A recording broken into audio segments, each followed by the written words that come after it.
자, 오늘 하나님 말씀 같이 한번 나누겠습니다. 오늘 하나님 말씀 제목은 내 하나님이 어디 있느냐라는 제목인데요. 시편 42편 1절에서 5절의 말씀입니다. 우리 한 목소리로 같이 한번 읽어볼까요? 시작.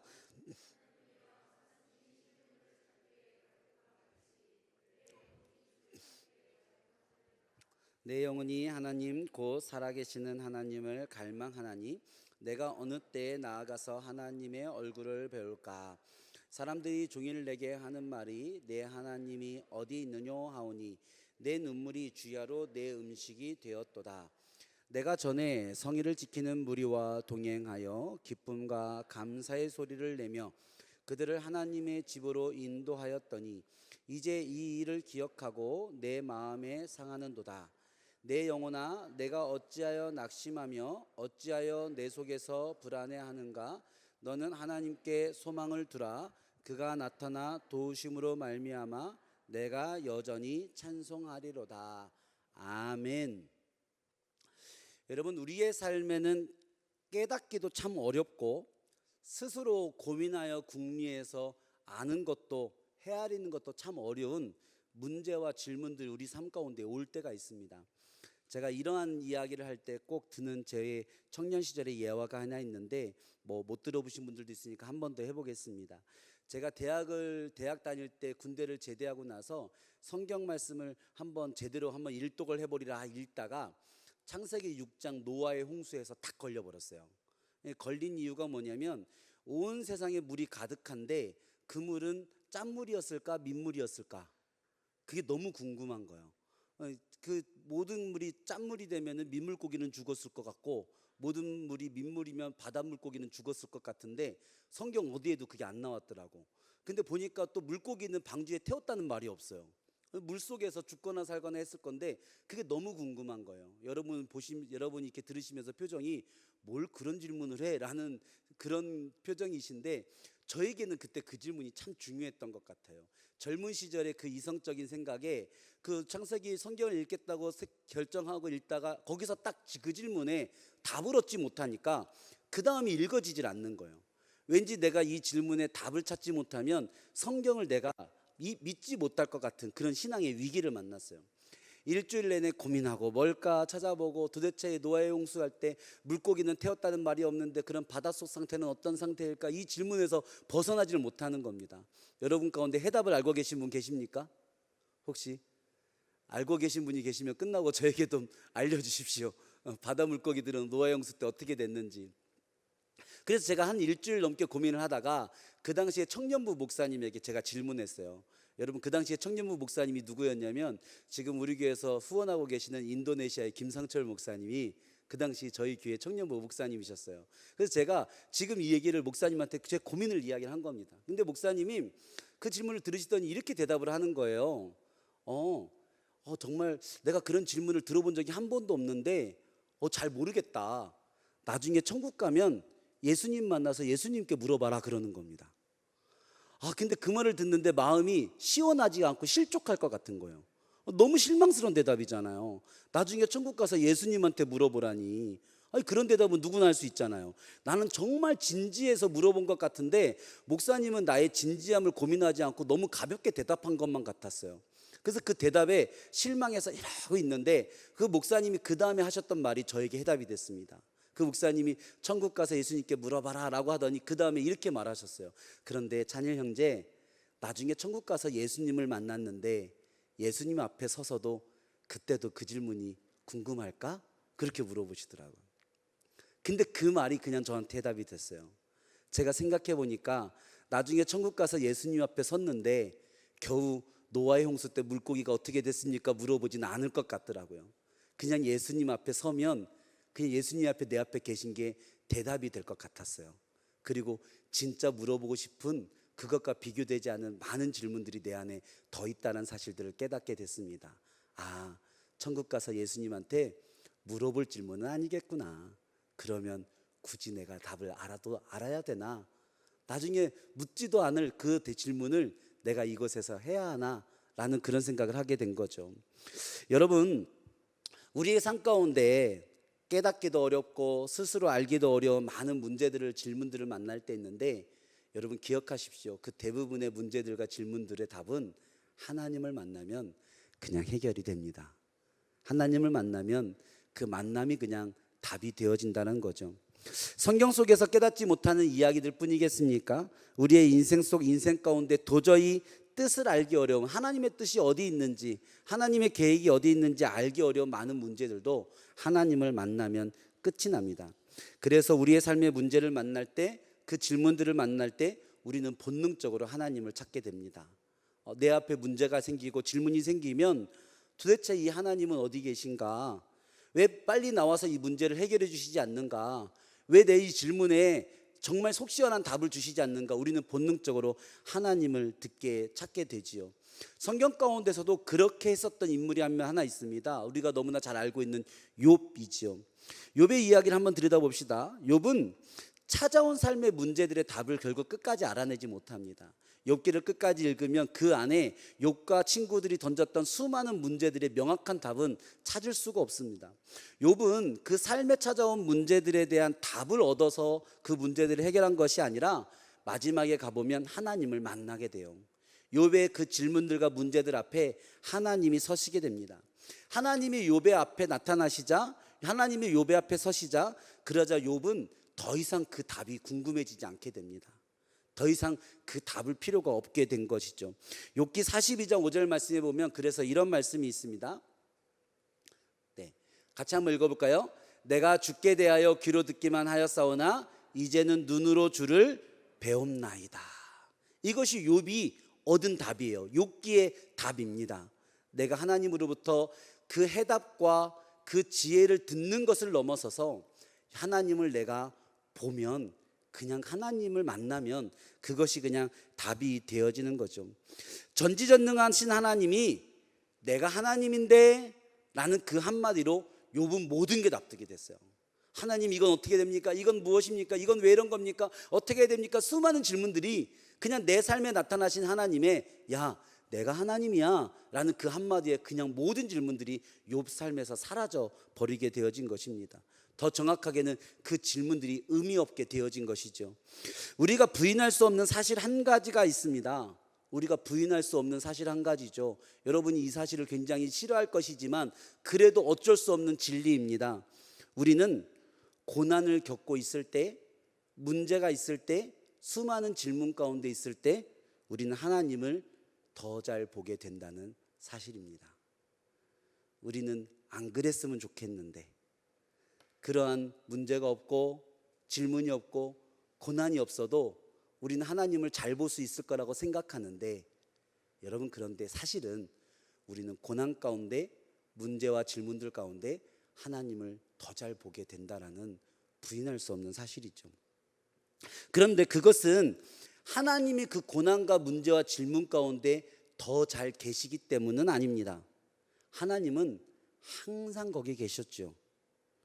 그런데 우리는 하나님이 사라지셨다고, 하나님을 찾아 헤매고 하나님을 다시 그 문제와 고난 가운데 찾게 되었다고 감격하고 감사하는 일을 반복하고 있다는 겁니다.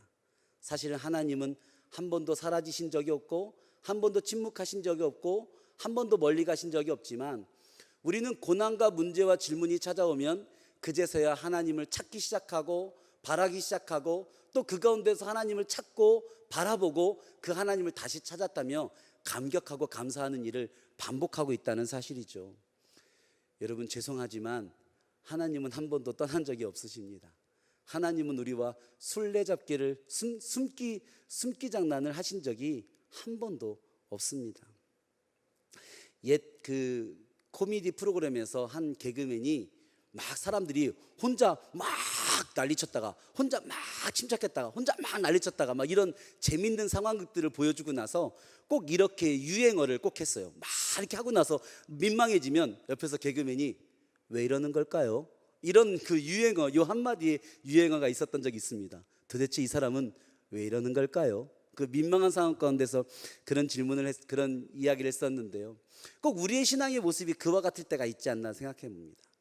막 하나님이 사라졌다면 막 하나님을 찾아다니고, 또 하나님을 다시 찾았다면 막 감격하고 찬양하는 일을 끊임없이 반복하고 있는 겁니다. 근데 하나님은 항상 거기 계셨는데, 사라진 적도 없고 멀리 간 적도 없는데 도대체 우리는 왜 이러는 걸까요? 아마 그 말에 가장 어울리는 우리의 신앙의 모습일 때가 있지 않나, 우리의 행동과 신앙의 모습이 딱 그 말에 딱 맞지 않나라는 생각이 듭니다.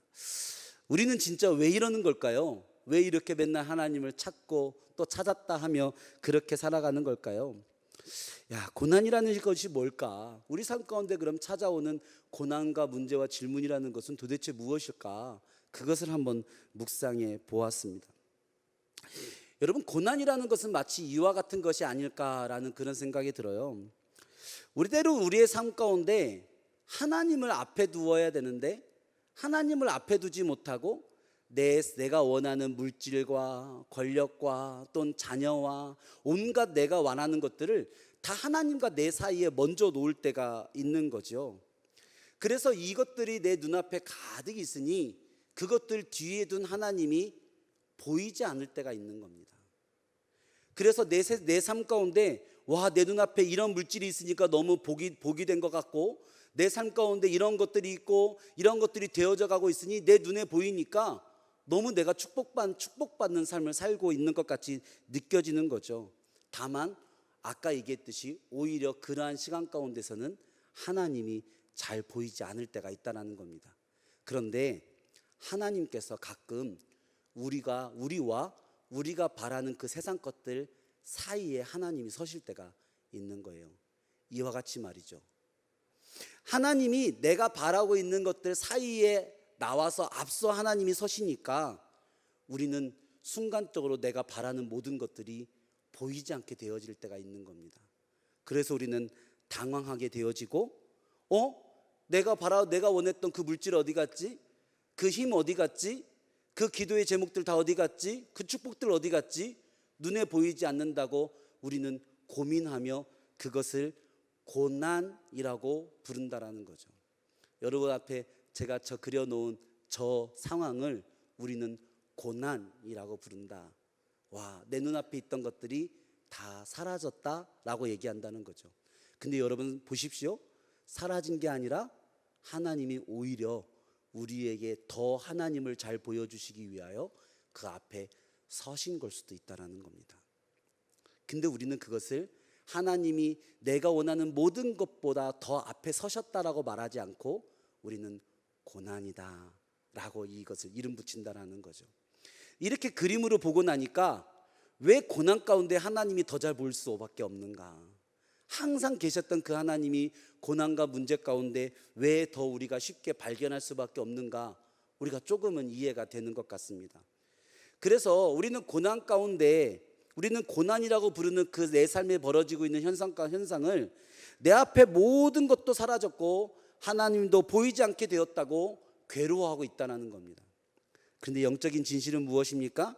하나님이 그 모든 것 앞에 잠깐 서신 시간이고, 그래서 우리는 오히려 그 시간을 통해 하나님을 더 깊이 가까이 바라볼 수 있는 시간이 되어진다라는 겁니다. 여러분 맞죠? 그 순간을 위해서 하나님이 일부러 우리들 앞에, 우리가 바라고 원하는 그 모든 것 앞에 서실 때가 있는 겁니다. 근데 문제는 뭐냐면 하나님께서 우리 가운데 그것들을 앗아가기 위하여 앞에 서신 것이 아니라 하나님은 더 잘 보여주시기 위해서, 하나님을 더 잘 깨닫기 위해서 하나님은 그 앞에 서셨는데, 우리는 그 하나님께 하나님의 앞에 서시니까 그 물질이 보이지 않잖아요. 하나님의 앞에 서시니까 내가 바라던 그것이 안 보이게 됐잖아요. 하나님 다시 저 멀리 뒤로 가세요. 하나님 다시 뒤로 가세요. 다시 저는 제가 바라고 원하는 그것 앞에 서는 것이 더 좋아요 라고 그렇게 이야기할 때가 있다라는 겁니다. 내가 보고 싶은 것들이 안 보이니 다시 그 하나님을 저 뒤로 가시라고 오히려 신앙에서 멀어지는, 고난 가운데 하나님을 찾게 되어지는 것이 아니라, 삶의 문제와 질문들 가운데서 하나님을 발견하게 되어지는 것이 아니라 오히려 시험 들고 실족하여 그 신앙으로부터 오히려 더 멀어지는 경우들도 있다라는 거죠. 하나님을 봐야 할 때조차도 우리는 하나님을 제대로 보지 못하고 그 고난 가운데 헤맬 때가 있다는 겁니다.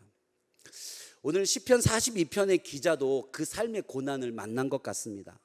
오늘 시편 42편의 1절 2절을 읽어보면 그 시편 기자가 얼마나 고난 가운데서 하나님이 어디 계시냐라고 부르짖고 있는 장면이 있죠. 아무리 생각해도 나의 삶에 찾아온 이 고난에 답이 없고 그 시편 기자는 하나님을 어떻게 찾아야 되는지 알지 못합니다. 욥의 마음과 다르지 않죠. 지금 고난 가운데 있는 우리의 모습도 어쩌면 이 시편 기자의 마음과 같겠다. 오늘 이 금요기도에 나오신 어떤 분의 마음이 시편 42편 1절 2절에 하나님은 어디 계시뇨 하시는 그 시편 기자의 마음을 이곳에 기도하러 오신 분도 계시리라 생각합니다. 시편 42편 3절 말씀을 근데 한번 읽어봅시다.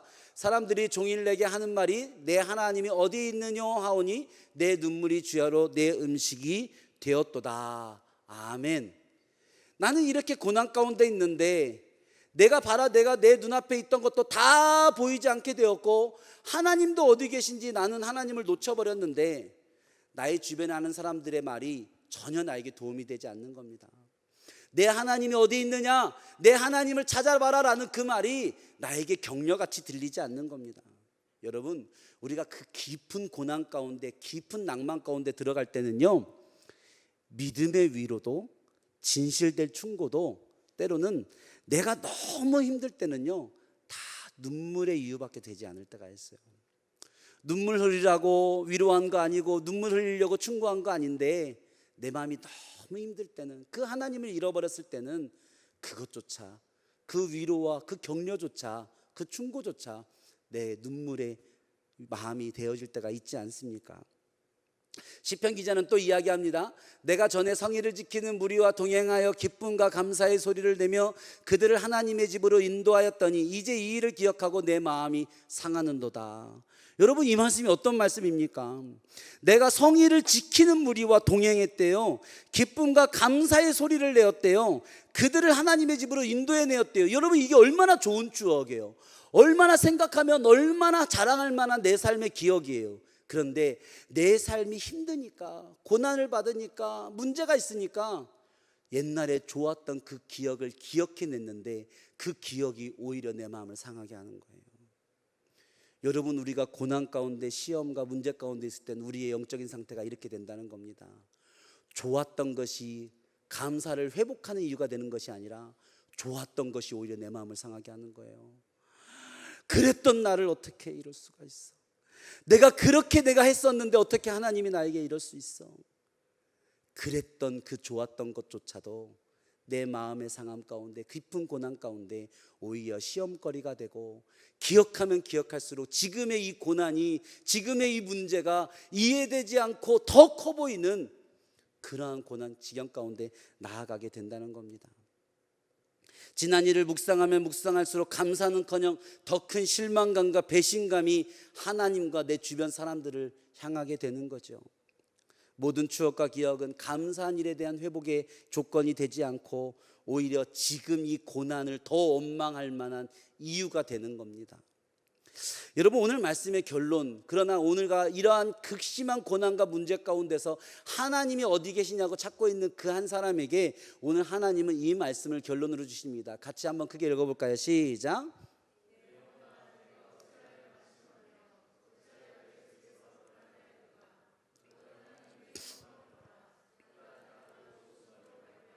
내가 여전히 찬송하리로다.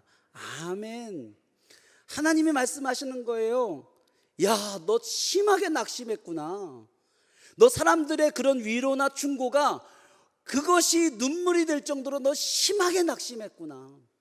네가 지난 좋은 일들을 떠올려도 그 좋은 일들로 회복되지 못할 정도로 네가 극심하게 불안해하고 낙심하고 있구나. 네가 많이 힘들구나. 근데 걱정하지 마. 하나님이 곧 나타나실 거야. 하나님이 네 앞에 서실 거야. 지금은 네가 너무 낙심하여 아무것도 들리지 않고, 지금은 너무 네가 불안하여 그 무엇으로도 감사하고 찬양하지 못하지만, 사랑하는 아들아, 사랑하는 딸아, 하나님이 나타나실 거야. 할렐루야. 여러분, 시험과 실족, 내 삶의 문제와 많은 고난들은요, 차츰 해결될 것 같지만, 차츰 좋아질 것 같지만, 오늘은 이 사람을 만나서 조금 좋아지고, 내일은 목사님을 만나서 좀 더 회복되고, 그 다음 날은 무슨 일을 만나가지고 내가 좋아질 것 같지만, 물론 그럴 때도 있겠죠. 여러분, 그런데 그렇지 않습니다. 어제까지 나의 삶을 올가매고 구속하고 있었던 것이, 그 마음과 상처가, 그 삶의 고난이 오늘 이 예배를 통해서 뒤집어지는 것이 언제나 하나님이 하시는 일입니다. 할렐루야. 한 번의 기도와 한 번의 말씀과 하나님이 그냥 나의 삶 가운데 짠 하시는 순간 끝나는 겁니다. 짠 하시는 순간 끝나는 거예요. 제가 부활절에 청소년부에서 설교하면서 그런 말씀을 제가 했어요. 빛은 어둠과 싸우지 않는다. 여러분, 빛은 어둠과 다투지 않습니다. 빛과 어둠이 서로 붙어서 빛이 점점 어둠을 이겨갑니다. 와, 어둠이 빛을 이겨갑니다. 이런 건 없습니다. 빛은 어둠과 다투지 않아요. 빛은 나타나면 어둠은 끝나는 겁니다. 그 순간입니다. 빛은 어둠을 이겨나가지 않습니다. 빛은 켜지면 어둠은 그 순간 끝나는 겁니다. 할렐루야. 여러분, 하나님이 내 삶에 나타나시면, 그 성령이 임하시면, 기름 부어 주시면, 오늘 이 말씀이 나의 말씀이 되면, 그 기도가 하나님의 만나는 기도가 되면, 하나님이 내 삶에 오시면 그 순간에 끝나는 겁니다. 율 목사님께서 말씀 가운데 주셨던 것처럼, 주님이시다 그러면 끝나는 거예요. 하나님이시다 그러면 끝나는 거예요. 내가 아무리 낙심 가운데 있었든, 아무리 불안함 가운데 있었든 상관없습니다. 욥처럼 하나님이 내 앞에 서셨다, 내가 하나님을 보인다, 그러면 그날로 끝나는 겁니다. 그 순간으로 끝나는 거예요. 그래서 믿음의 사람들은 걱정할 필요가 없습니다. 하나님이 곧 나타나실 것이기 때문입니다. 우리의 삶을 도우실 것이기 때문입니다. 그래서 그때가 되면 욥처럼, 오늘 시편 기자처럼 우리가 모든 문제로부터 자유로워지고 여전히 하나님을 찬송하게 되어줄 것이라는 겁니다. 여러분, 모든 신앙의 선배들이 이러한 과정을 겪었어요. 그리고 이 과정을 통해서 하나님을 깊이 알게 되어진 신앙의 과정들이 있었다는 겁니다. 여러분, 말씀을 마무리하기를 원하는데요, 우리 삶에 하나님이 보이지 않을 때가 있습니다. 하나님이 보이지 않는 것처럼 느껴질 때가 있는 거죠. 내 하나님은 어디 있느냐? 하나님이 또 멀리 떠나신 걸까요? 내 눈앞에서 일부러 좀 찾아보라고 하나님이 숨어 계신 걸까요? 아니면 하나님이 곁에 계신데 내가 그 하나님을 볼 수 있는 눈을 잃어버린 걸까요? 하나님, 당신은 이번에 또 어디 계십니까? 왜 안 보이십니까? 어떻게 하나님을 만나야 합니까? 우리는 또 하나님 찾는 여행과 일을 또 반복해서 시작할 때가 있다라는 거죠. 그러나 그 여행을 끝내고 그 하나님을 찾고 나면 우리는 항상 어떤 대답을 얻습니까? 여기 계셨네. 항상 계셨네. 항상 그 답을 결국 얻게 될 것을 알면서도 우리는 하나님이 어디 계시뇨? 라는 질문에 또 그 하나님을 찾아 떠나는 일을 반복한다는 겁니다. 그 변함없는 진리를 깨닫고도 우리는 어딘가에 계신 하나님을 또 찾아 떠나는 여행을 또 시작하게 되는 거죠. 경건한 삶을 산다는 건 뭘까? 매일 하나님의 말씀을 묵상하고 내가 기도하는 삶을 산다는 건 뭘까? 경건한 삶을 산다는 것, 매일 묵상하는 것은 이미 내 안에 나와 함께 하시는 하나님을 놓치지 않고 살아가는 그 시선을 유지하는, 그 시선 유지의 연습을 하는 겁니다. 매일매일 하나님을 찾는, 하나님이 여기 계시는구나 라는 것을 확인하는 시간을 갖는 거예요. 그래서 내 삶에 어떠한 문제와 고난이 찾아왔을 때 맞아, 하나님 어디 계시지? 내가 한동안 하나님을 잊고 살았더니 하나님을 놓쳐버렸네. 그 하나님을 다시 찾으러 가야겠다. 그렇게 살아가는, 멀리 떠난 하나님을 매번 새롭게 찾아 나서는 피곤한 여정의 신앙생활 하는 일을 선택하지 않고, 우리 하나님 또 여기 계시구나, 우리 하나님 또 나와 함께 계시는구나. 매일매일 확인하는 거예요. 그 하나님을 놓치지 않고 살아가는 겁니다. 그래서 그 하나님과 이 대화를 매일 반복하는 겁니다. 우리 하나님은 어디 계시죠? 하나님은 지금 나와 함께 계십니다. 매일 묵상하고 말씀을 묵상하고 매일 기도하는 건 그 과정을 매일매일 하는 겁니다. 하나님 지금 어디 계신가요? 지금 너와 함께 하고 있단다. 그렇죠?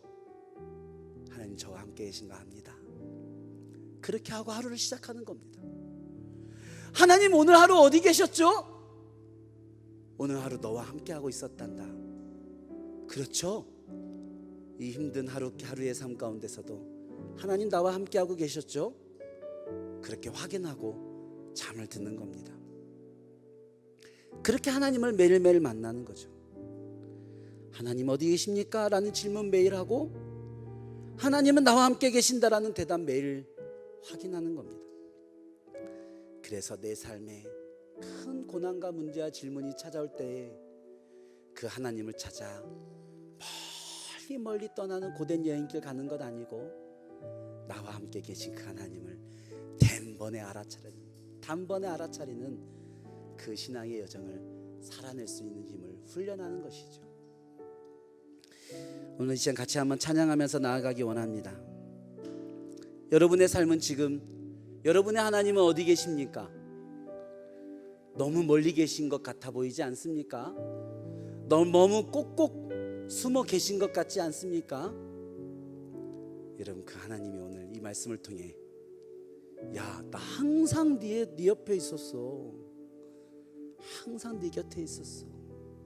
너무 멀리 가서 찾지 마. 오늘 우리 가운데 말씀하시는 그 하나님을 우리 모두가 만나기를 원합니다.